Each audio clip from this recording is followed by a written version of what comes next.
was Thursday, the last week of classes. Okay, so this topic, this is a hard one for me. This one haunts me. And I hope that this will become apparent as I speak. So, first of all, I'll start with the field, and then I will turn to Kadare Mihalovich. But why think about it? Why talk about it? We can't not with everything that's. No, sorry. And that would just turn into a session of my vampire style. Is this okay? Yeah, it doesn't matter to me. So, the war in Ukraine, Russia's war in Ukraine, Yes. I think, just speaking for myself and many others, many of my colleagues, we talk about this privately because we're really struggling with this notion and trying to figure out a path forward. But the war and Russia's genocide in Ukraine has produced, I think, a very seismic shift in how we think about Russian studies. It has for me how I think about Russian studies.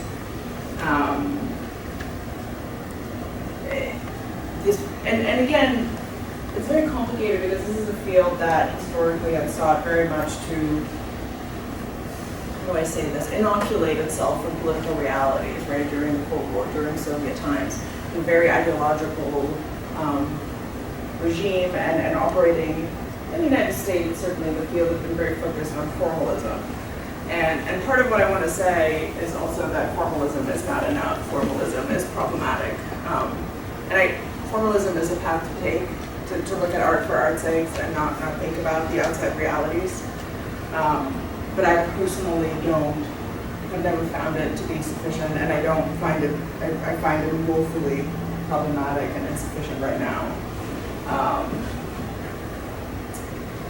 In part because also so much of how I view the world is connected to this body of writing, to these authors. And that's part of it. I think that's the struggle, that's where the struggle is. And again, we can agree to disagree on the formalism, I know, and so much of it is field specific, but I want to start with that I'm not a formalist, and I've never been a formalist in my scholarship, and as a non-formalist, this moment right now, what's happening in the world, how we view Russia in the world, shifts how I look at the 19th century. And specifically Dostoevsky, and let's go back to the first slide. I'm looking at him for a second.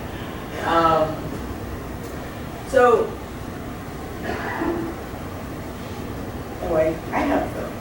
Yeah, I'm being incompetent. So Dostoevsky,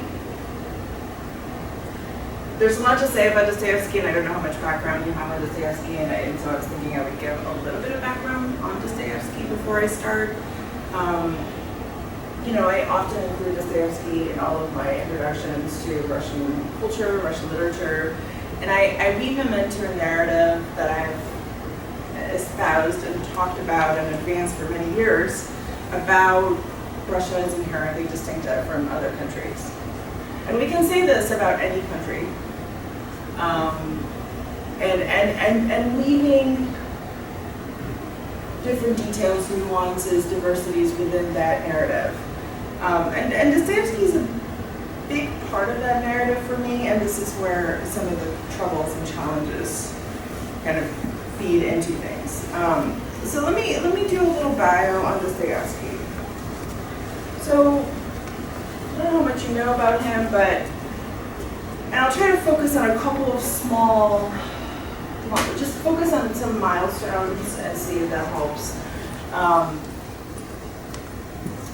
Unlike most Russian writers, Dostoevsky doesn't come from a sort of gentry background. He doesn't come from a wealthy background. And that always shaped how he viewed himself, how he viewed others.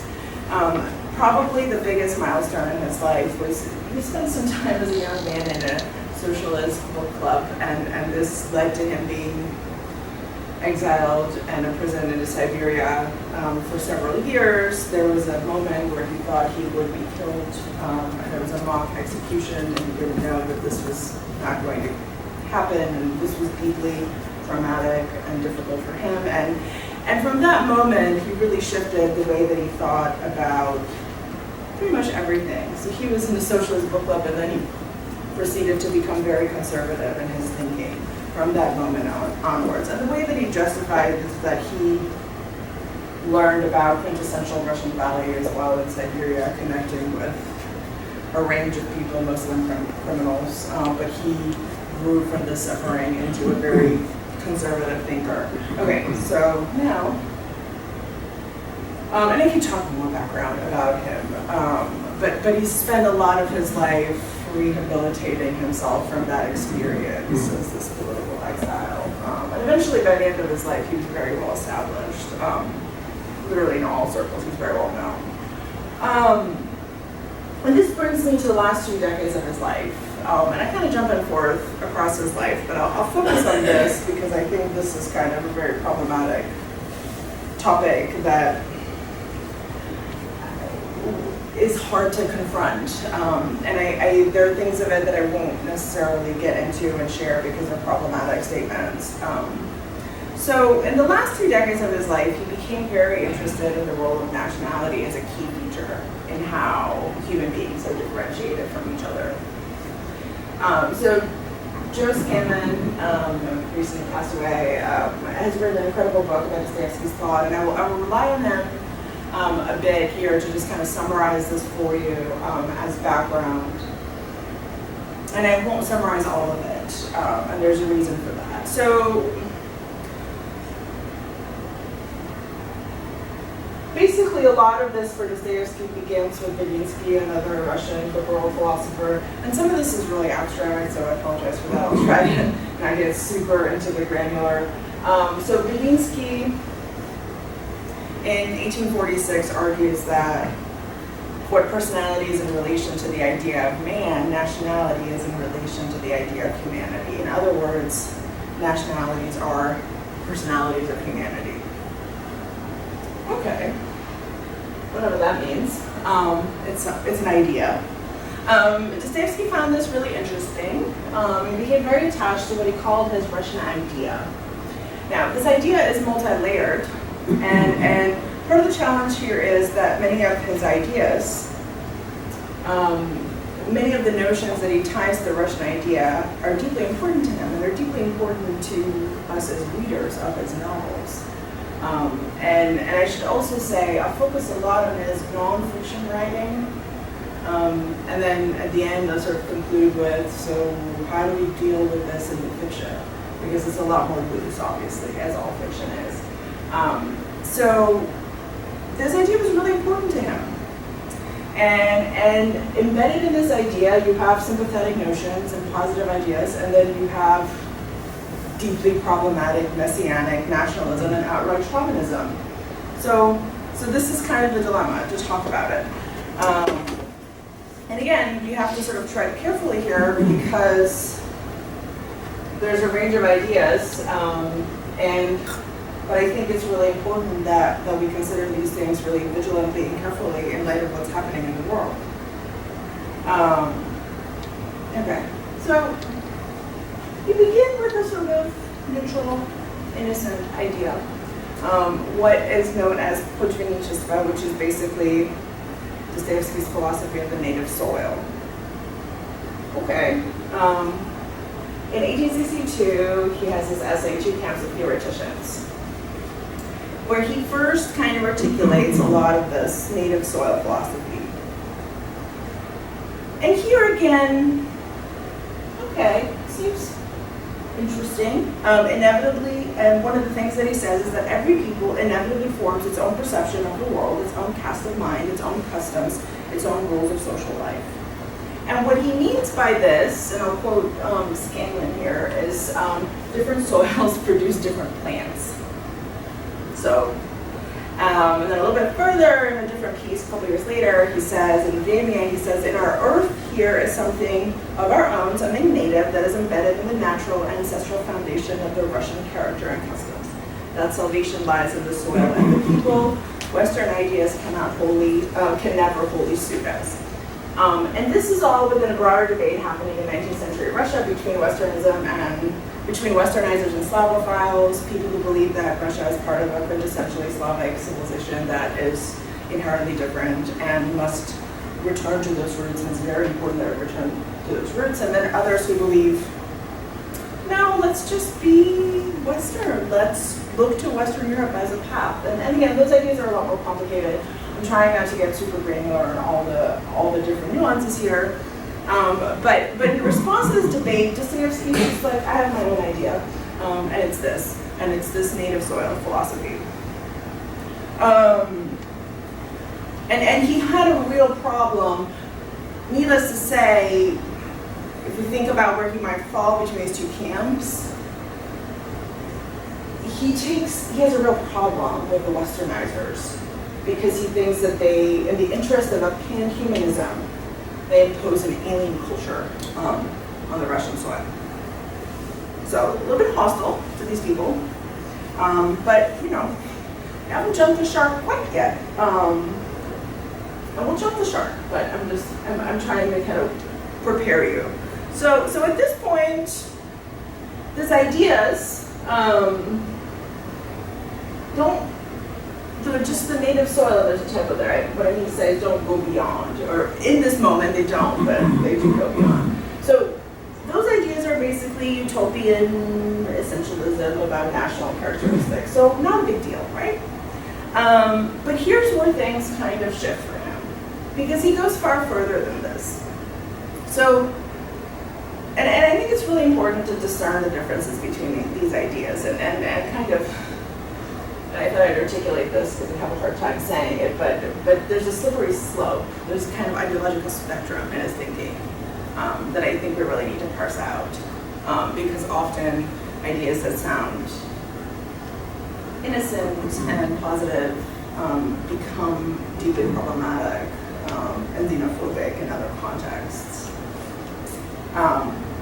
So the question that emerges from all of this, different soil, different plans, okay, are all soils the same? Are all nations equal and different?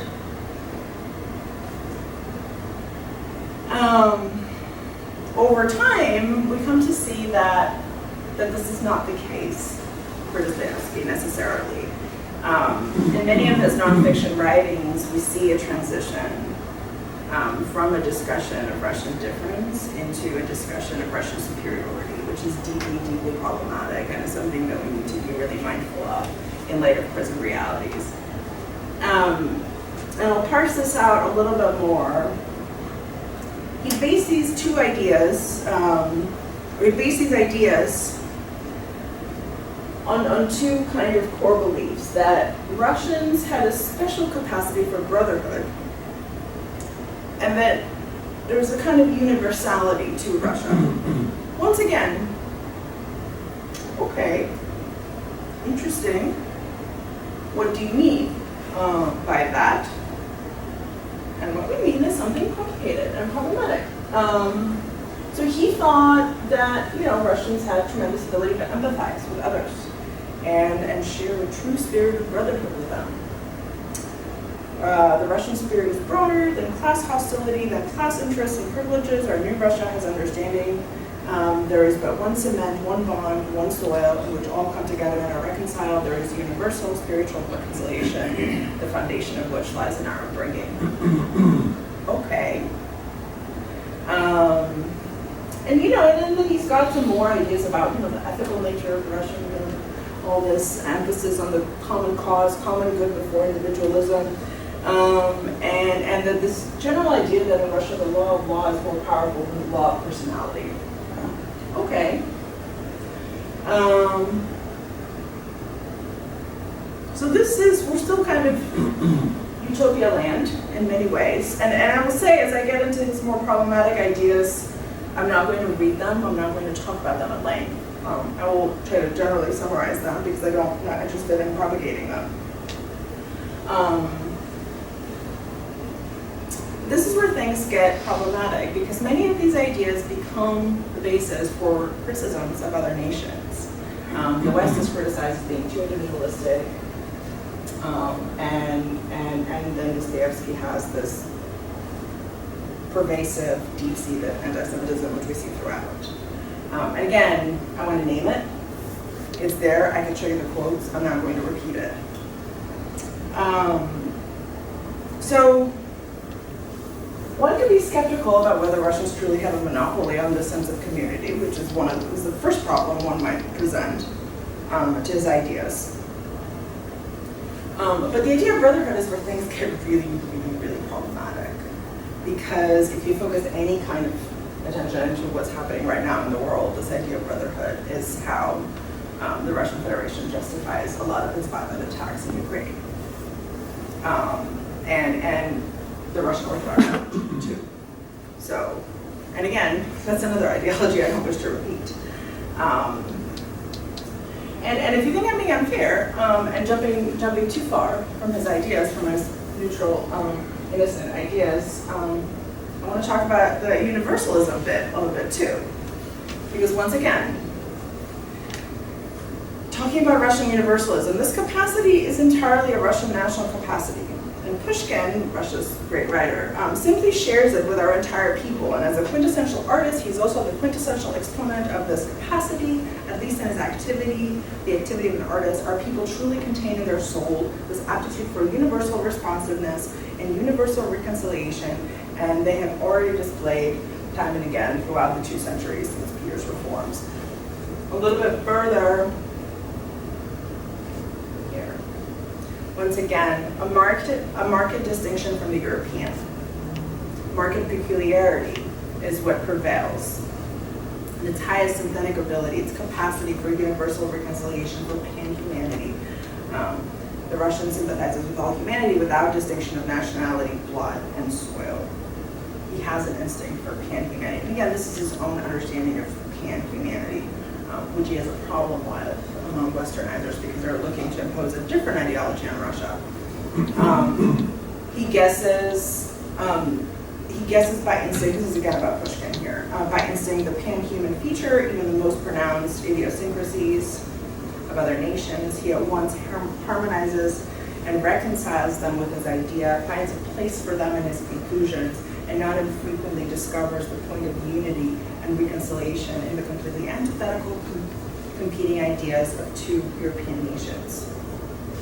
And one more on universalism. Once again, we really bear in our seed a kind of essence of the universal man. The more powerfully we become in the national Russian spirit, the more powerfully we will respond to the European spirit. This is in his private notebook, by the way.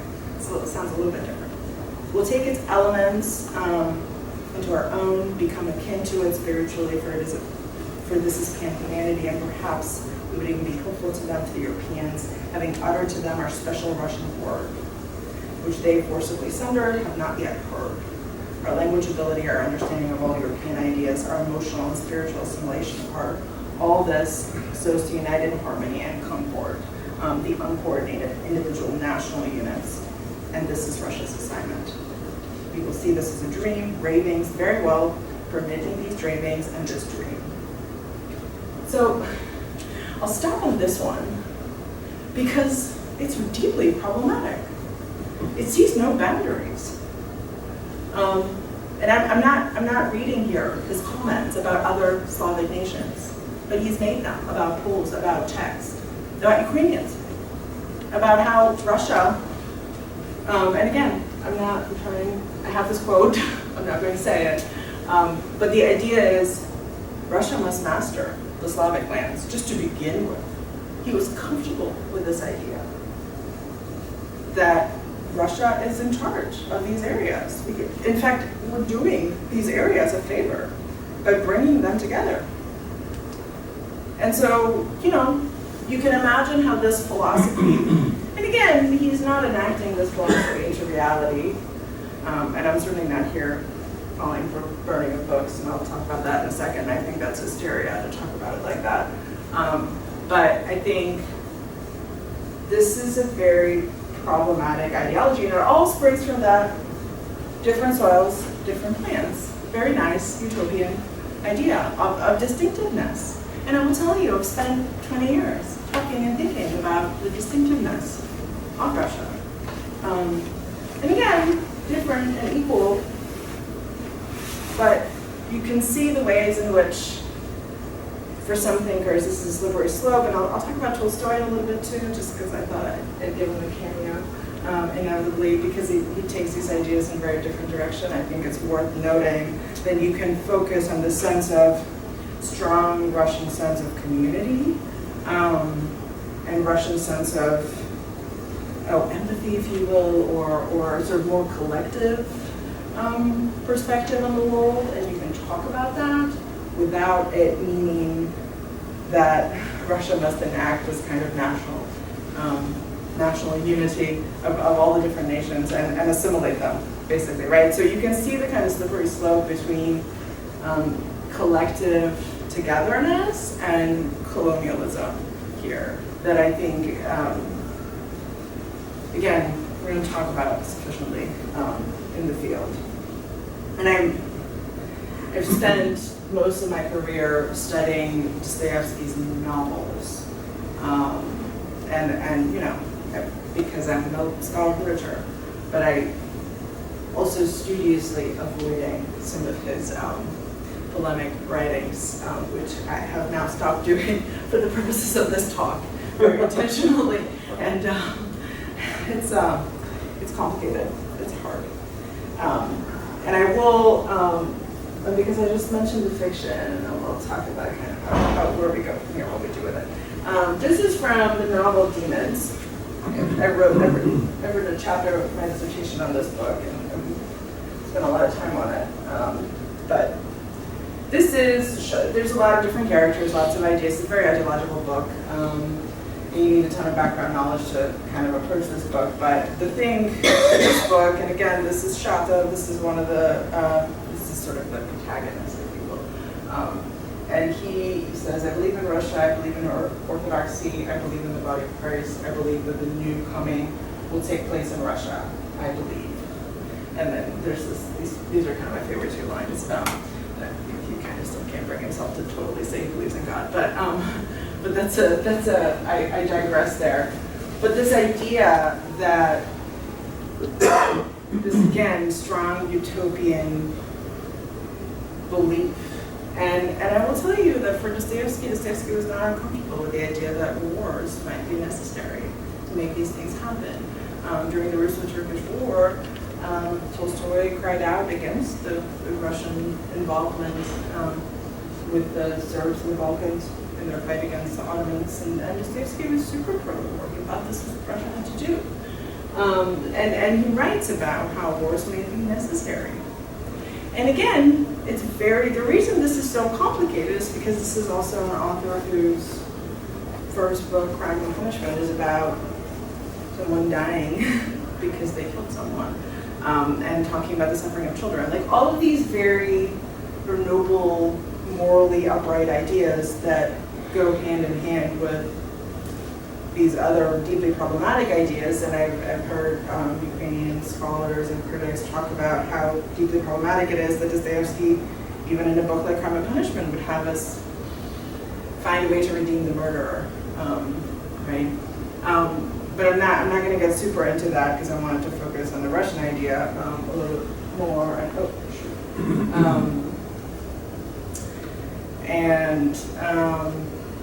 Yeah, this idea of Russia as the master of the Slavic lands is there. Right? There are several quotes about it. And again, we talk about collectivity, and we talk about how important that is, but at no point here does he ever acknowledge the importance of also boundaries, national boundaries, if you will. And when I was reading and thinking about these ideas, I inevitably found myself thinking back to a quote by current Ukrainian President Vladimir Zelensky, who talks about the Russian invasion, of course, but he says, do you still believe that we are one people? Do you still think that you can frighten, crush, and bend us into submission? You really understand nothing? You don't realize who we are, what we are here for, what we're about? Read my lips. No gas or no you, no you. No lights or no you, no you. Cold, hunger, darkness, and thirst, for as these are all less frightening and less deadly than your foot. But history will arrange everything, that we'll have gas, electricity, water. view. So this idea of, there's a kind of paradoxality in Dostoevsky's ideas about the distinctiveness of different nations, and then this kind of broader assimilation of all these nations under Russia. And it's deeply problematic, and I don't think we talk enough about it. And the reason I bring up Tolstoy is because Tolstoy is deeply collectivist too. And I have to tell you, there was a period in my life where I was sort of looking at these two Russian authors as a Russian literature scholar and thinking, where am I going to go spend like a lot of time with? And I went the Tolstoy route, and I'm deeply grateful in this moment. And I'm always like, oh, I should do more work on Dostoevsky. And I teach Dostoevsky. I'm Dostoevsky's where I went to grad school, but I spent a lot of time researching Tolstoy, and I'm deeply grateful for that. Because he does have a different approach. So over time, Tolstoy also became very interested in sort of ideas of collective identity, and had a whole spiritual resurrection, is what he called it, around this idea that there's a part of God in all of us, and that part is identical in all of us, and that brings us together. And a lot of these ideas are very interesting in the sense that they push us past a sort of nuclear family, right? The thing that they're pushing against is this idea of individuality, sameness. They're very interested in what makes us one, what makes us similar to one another, what provides the basis of empathy. And I would say that Dostoevsky and Tolstoy are similar in sharing that core idea that we are all more similar to each other than we're different, and you can't just care about yourself and your immediate family. You have to care about a broader community, and a broader sort of, not just national identity, but even international, global identity. And you have to care about people broadly, and that, Dostoevsky is very focused on things like the accidental family, for instance, right? It's a family that's founded on people being thrown together in different spaces, almost by accident. It's not blood-based. And this idea of self versus other, and the moral responsibility toward the other, this is all positive and interesting. But the thing that's, I think, different about Tolstoy is that for Tolstoy, as much as he becomes really anti-nation toward the end of his life, when he becomes more radical and progressive in his ideas, and he becomes really anti-nation, and he thinks about collectivity, but he thinks about collectivity not from the Dostoevsky lens of Russia will basically conquer the world and make it all Russia. Because that's kind of what he's saying a little bit.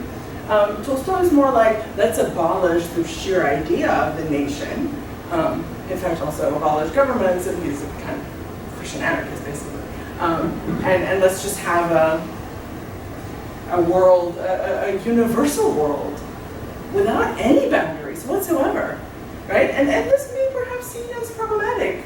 Again, in the context of their current government of Russia invading boundaries and having no respect for boundaries. But this is, and again, coupled with pacifism for Tolstoy, Tolstoy was deeply uncomfortable with war, whereas Dostoevsky wasn't. So I'm trying to present these ideas just to say that, like, you don't have to go this route. You don't have to go the Dostoevsky route and be a collectivist thinker necessarily. I will take suggestions on this. But like I said at the beginning, I'm not here to burn books. I haven't taught Dostoevsky. I'll teach Tolstoy next semester. I taught Dostoevsky a couple years ago, and we talked about his anti-Semitism at length. That was important. It's important to bring that all out. I think it's important to talk about all these things. But again, the problem is that it's important to parse out the useful, positive, sympathetic ideas and distinguish that boundary where they turn into something problematic and pernicious. And ultimately, the one thing that I've been thinking about constructively in all of this is the Polyphony. And those of you who are familiar with Mikhail Bakhtin, the Russian critic, who talks about the polyphonic nature of the Dostoevsky novel. And we've argued back and forth as a field about this for many years, and about how true, how right Bakhtin is. Bakhtin is wrong about a lot of things. I think his polyphony idea is really interesting and something that is true about Dostoevsky, because you read a book like Demons and you know that he's obviously not pro the socialist revolutionaries. But he's slippery and it's hard to make sense entirely of like where he lands. In a book like Perils, he will give rise to ideas that he agrees with, that he believes, but will also give a podium to different contradictory ideas. So I think this polyphony of ideas is important and is helpful as we kind of think about parsing out the ideas in Dostoevsky that are worthwhile and talk about, and humanistic, if you will, and the more problematic chauvinism that is also there. Because sometimes, and sometimes those are interrelated, and I think we need to be able to distinguish one from the other. And yeah, it's going to take a little bit before I'm ready to teach my Dostoevsky seminar again. I mean, I think this is something that I think the war has really shifted my understanding of Russia and of my field and of this author. And I think that's right. I think that's okay. If for no other reason that this is an author that I, having read my entire life, would always said you have to confront the things that make you really uncomfortable. And I think this is something that is making me as a scholar and many of my colleagues in the field deeply uncomfortable. And I think we have to confront that and figure out, like, what now? How do we, because, we can talk about as a field, we pay attention to a range of cultures and a range of diverse ideas, and let's focus on Eastern Europe and Eurasia as a kind of broad entity with a number of different national identities and a range of underrepresented identities too. There's racial diversity in the region. So we can talk about all of that, but I started in this field as a scholar of Russia, and I remain a scholar of Russia, and I think the time has come to really rethink how I think and talk about Russia. And do so without essentializing, and I'm not ready to present a new platform, but I think confronting all these ideas is really important as we move forward. So I will stop there, because as I said, I really struggle with this topic, but I will take your thoughts and ideas and comments. Maybe the most painful Dostoevsky as something Ukrainians have to counsel inside themselves. And what is really kind of painful, evergreen, which may be weaponized and which must be counseled. So there was a lot there, but I appreciate you raising the part about, because I've read, this is probably Tolstoy, but the Ukrainian poets who talk, again, because they've grown up reading this literature, it's inside of them, and having to sort of extract it from themselves, find it inside of themselves and extract it. Like, if I'm having these challenges, I can imagine reading Dostoevsky as a Ukrainian, although that also is, I think, an important part of it is, I think, we have to think about how Ukrainians would read him now, as we read him too. So I think it's all three perspectives. I don't, the point that you raised about how he was erased for so long is, I think, also important, because I remember, and I think I like your suggestion about reception, because obviously, we talk so much in literary studies about the death of the author, and we do reader response versus this idea that the text, and I think in terms of his art, I think the art is okay. I think we can find ways to deal with the art. I do think it's important to parse out the problematic ideas, but art is art, and it's multidimensional, and we can, there's so much of it that we make ourselves, right, as readers. So there's the death of the author, particular literary approach, there's the reader response, so there's any number of ways in which he can be approached that I think would make it more neutral.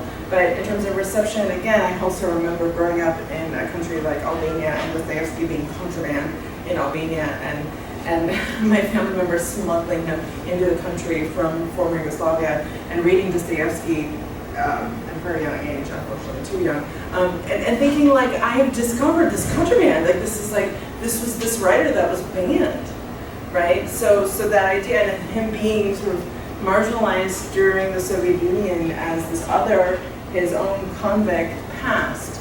But again, I always remember he came back from Siberia and eventually became, he sent the book Demons to the Tsar and said, look, this is what's happening in Russia. I need you to see. So he became a lot more, mainstream eventually, although he never ever forgot the fact that he was paid less for every sheet of writing than Tolstoy and Turgenev. And he never forgot that because he was other, because he wasn't part of the gentry. So I think we're going to have to just be haunted by him for a bit, because I think there's good and bad there, and I think we just have to parse it out. And art obviously makes that complexity much more interesting and worth exploring. But thank you for your comments. I think we're at time. Are we at time? Okay, well, please join me in thanking